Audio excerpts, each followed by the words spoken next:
polémique bi nga xam ni moo am fële ci villa bu assemblée nationale fan yële ñi ngi doon wax naan soxnaay président moo fa dëkk muy première dame ñu doon wax ni foofu nañ fa dëkk ñu doon wax ni aussi kër googu jaay nañ ko mu am li nga xam ne nag moo di ab coow alors yow yan leeral nga mën a indil par rapport ak villa bu assemblée nationale.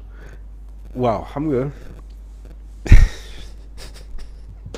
xos na man mu ngay reetaan nee na yóbbu naa sama xol bi xaw ma maa ngi jum di tudd joor rek mu ngi dëgg de mais Sylla dans cette histoire je vais être très clair et vraiment après ñu content ñu comprendre ko histoire bi xam nga mu demee lan la il y a ce qu'on appelle la société de gestion du patrimoine bâti de l'État du Sénégal ñu tuddee ko la SOGEPA société de gestion du patrimoine bâti de l'État du Sénégal société boobu moom mooy saytu lépp lu état moom tabax logement terrain résidence d'accord appartement lépp lu état moom moo koy gérer d'accord léegi loolu su ko gérer mooy waral des fois ministre bi ñu ne la si la nommé nañ ko ministre nangam léegi yow ñoo lay wax fi ngay dëkk parce que xam nañu les appartements ou les résidences libres wala fii fu ñu réserver les autorités ou les grandes personnalités d'État ou les ministres je sais pas quoi ñu jox la benn parce que loolu mu nekk sa logement de fonction léegi dafa am lu ñuy tuddee la deuxième personnalité de l'État du Sénégal ñu tuddee ko président de l'Assemblée nationale ni mu demee woon mooy résidence boobu mu ngi jàkkaarloo hôpital principal le Dantec plutôt excuse-moi hôpital Le Dantec léegi li amoon mooy foofu mooy puisque président bi autorité dafa waroon nekk ci fu calme léegi lu gis ne moom mu def lu ñu tuddee mu def constat ne fii ak sama dëkkuwaay bi maanaam environnement bi ak moom méngoowul maanaam c'est pas compatible parce qu'il y a beaucoup de bruit léegi moom mu daal di demander à ce que ñu utal ko feneen mais pratiquement avant ñu koy toxal c'était la résidence dédiée à tous les présidents de l'Assemblée nationale à tous les présidents sans exception de l'Assemblée nationale mais quand on a fait le constat que bruit dafa bëri ci la ñu ne dañuy jël logement bi léegi fii la président daan nekk wala dañ koy utal benn à la place fële résidence mu nekk Fann wetu Claudel mooy cité Claudel ci ginnaaw mooy ci Fann boobu noonu léegi ñu ne léegi à partir de maintenant les présidents de l'Assemblée nationale dañoo war a fii lañ leen di loger fee lañ nekkoon mais fii lañ leen di loger mais cette résidence c'est pas un patrimoine de l'Assemblée nationale man parce que moom def nañ plateau on a weerante nañ ci loolu c'est pas le patrimoine de l'Assemblée nationale c'est le patrimoine de l'État du Sénégal géré par la SOGEPA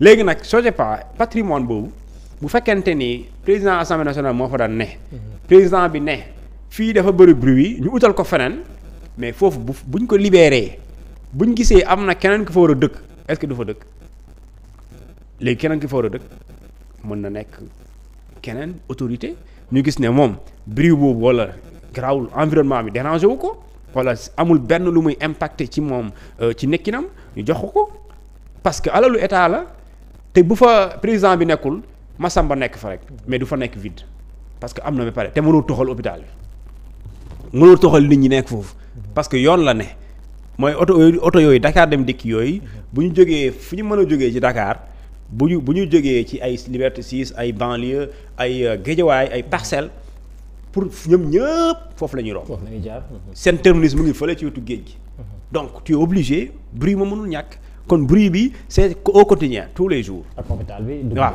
merci c'est ça donc c'est tous les jours te hôpital bi aussi foo teg hôpital nit ñi dem fa parce que les malades sont là les visiteurs les patients ak ñeneen ñi nga xamante c'est des médecins donc c'est benn genre li ñu tuddee ay nit yu ñuy c'est une affluence maintenant loolu bu jotee bu fekkente ni kër googu gis nañ ne war nañ ko mën a c'est adéquat pour que une personne parce que il faut ñu xam le président de la République je pense que njabootam bokkul ci responsabilité état mu yore ko ci la bokk di wala xamoo leen loolu donc léegi première dame mënuñ bokk ci même kër. ñu utal ko fii kër c'est quoi le souci aucun souci. même si le petit Diomaye là xale bu juddu. bu màggoon mënul bokk ak papam kër bu nekkee fële état da koy sut day am responsabilité yore ko donc ça c'est naturel c'est un peu comme ça. Maintenant logement bi nekk Fann ak bu nekk fii place de comment il s'appelle l'hôpital Dantec. hôpital Dantec alalu Sénégal la. waaye du alalu assemblée. c'est la même chose da nga naan assemblée ak état Sénégal la mooy différence bi. c'est pas la même chose. tey le palais présidentiel. c'est un patrimoine de l'État du Sénégal. c'est pas un patrimoine de la présidence déedéet. c'est pas un patrimoine de la présidence. c'est un patrimoine de l'État du Sénégal. donc cette résidence du président de l'Assemblée nationale n'est pas le patrimoine de l'Assemblée nationale mais le patrimoine de l'État du Sénégal. donc loolu pour man loolu amul sax jarul débat werante bi jaru ko.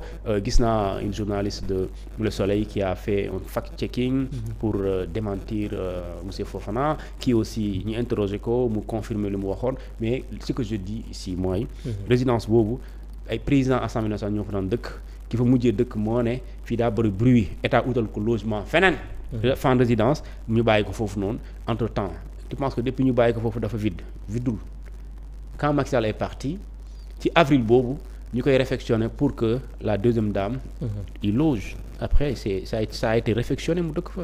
léegi kër googu actuellement kan moo fa nekk. première dame moo fa nekkoon. moo nekk en face le Dantec. mais sauf que li ñu war a wax mooy quand boo waxee ne fi président assemblée nationale waroon dëkk. première dame lañ fa jox c'est comme si da nga koo xeeñ premier président de l'Assemblée nationale jox ko deuxième dame c'est pas le cas. depuis avant même que Diomaye soit là même Moustapha Niasse dëkku fa woon yaa ngi dégg Amadou Mame Diop ba mujjee nekk président dëkku fa woon donc c'est pas la résidence du président de l'Assemblée nationale. La résidence du président de l'Assemblée nationale les derniers présidents leur résidence c'était à la Fann. à Fann plutôt résidence derrière la cité Claudel ci Fann boobu foofu la nekk. donc fait dafa bëri bruit ki fa mujjee nekk ni fii dafa bëri ñu toxal leen et depuis ñu toxal leen rek ci ngay gis coow moo tax am na beneen coow. mooy Tahirou Sarr bii ngay dégg mooy l'histoire des 300 millions ñu ne dañ koo def ce qu'on appelle rétrocession. mooy ñu ne dañ ko état dafa échanger maanaam duggalante la def contre la résidence du président de l'Assemblée nationale bu nekk Fann. ñu joxe ñaari terrain boo xam ne valeur bi 300 millions la ak contre la résidence bi nekk Fann bi nga xamante ni moom mooy la résidence du président de l'Assemblée nationale. donc il y a absolument rien de grave rien de compliqué c'est très simple. Thioune ba tey ci assemblée nationale ak ci assemblée nationale nañu daal des ak annonce yi nga xam ni le président El Malick def na ko dina xamal ni dinañ teg ñetti commission ad hoc pour rek la réforme interne foofu la nga xam ne nag moo di ci assemblée nationale. alors yow it nan nga jàngatee annonce bi nga xam ni le président de l'assemblée nationale def na ko. waaw déjà loolu am solo parce que déjà ñoo waxoon ne règlement intérieur baaxul. lu baaxul dañ koy defar. ba dama xam fan lañ mujjee ak plainte contre ñu bindoon règlement intérieur boobu fu ñu mujjee. Sénégal noonu bëri plainte yoo xam ne kenn xamul fu mu mujjee. juge yi ñu porté woon plainte conseil constitutionnel fu ñu mujjee ñoom tamit. est-ce que fàtte woon ko. Amadou Ba ñu porté woon ko plainte ñu ne ko Amadou Ba est un corrupteur. les juges sont des corrompus fu mu mujjee. non Sénégal bon maintenant xaw ma ñu tamit ndax fan lay mujjee. yaakaar mu mujj fenn.